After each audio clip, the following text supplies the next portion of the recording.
Avec Tisane et Jardin, vous pouvez créer différentes vues d'impression. Pour y arriver, allez dans l'onglet Impression, commencez par sélectionner le format de papier et son orientation, puis appuyez sur Ajouter une vue. Vous pouvez nommer votre vue, le nom apparaîtra alors sur le plan.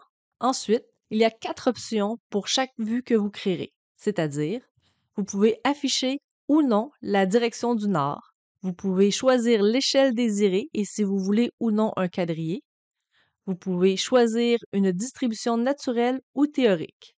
La distribution naturelle modifie légèrement l'emplacement et la taille des plantes afin de donner un effet plus naturel au plan. Enfin, vous pouvez définir l'affichage des plantes et des icônes. Ceux-ci peuvent être soit indexés, en noir et blanc, ou anonymes. Si vous choisissez noir et blanc ou anonyme, celles-ci ne seront pas identifiées dans la légende. Si vous voulez que les plantes apparaissent dans une légende sous la vue, en définition, vous devez choisir soit plante en icône ou indexée. Alors, Tisane et Jardin donnera pour chaque plante une texture, si vous avez choisi icône, et un ID, si vous avez choisi indexé. Ici, on fait un choix général pour toutes les plantes, mais nous verrons par la suite que vous pouvez définir ce choix individuellement selon le calque auquel les plantes et les icônes sont associées. Vous pouvez choisir quelle icône et quelle texture doivent apparaître dans la légende. Attention, pour qu'une texture apparaisse dans la liste de choix, elle doit faire partie de votre bibliothèque de textures. Regardez la courte vidéo sur les couleurs et les textures pour les instructions. En appuyant sur le rectangle pointillé, vous faites apparaître la zone d'impression.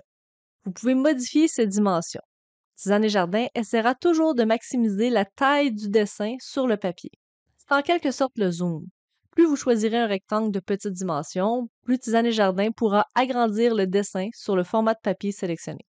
Avec l'icône Rotation 90 degrés, vous pouvez aussi modifier l'orientation de chaque vue individuellement. Cette fonction est utile si vous avez une surface rectangulaire et que vous voulez maximiser l'espace occupé sur le papier. Parce que nous sauvegardons les vues créées, nous avons ajouté un œil qui vous permet de choisir à chaque génération des plans les vues que vous voulez imprimer. La poubelle vous permet d'effacer une vue. Finalement, les flèches vous permettent de contrôler le style d'impression individuellement pour chaque calque. Par défaut, Tisane et Jardin prend la configuration globale. Mais vous pouvez décider de ne pas afficher certains calques ou de modifier leur style selon les besoins d'impression pour une vue en particulier. Par exemple, vous pourriez faire une vue où l'on ne voit que les plantes à transplanter si celles-ci sont sur un calque spécifique. Les plantes déjà en place pourraient, dans ce cas-ci, être représentées en noir et blanc. Sachez que les calques sélectionnés par défaut sont ceux qui sont visibles au moment de la création de votre vue. Si vous créez de nouveaux calques, vous devez ouvrir la vue et cocher les nouveaux calques afin de les faire apparaître dans nos vues. Une fois vos vues créées, vous n'avez qu'à appuyer sur « Générer les plans » afin de créer un fichier PDF qui contiendra toutes vos vues. Toutes vos vues sont sauvegardées et prêtes pour une nouvelle impression.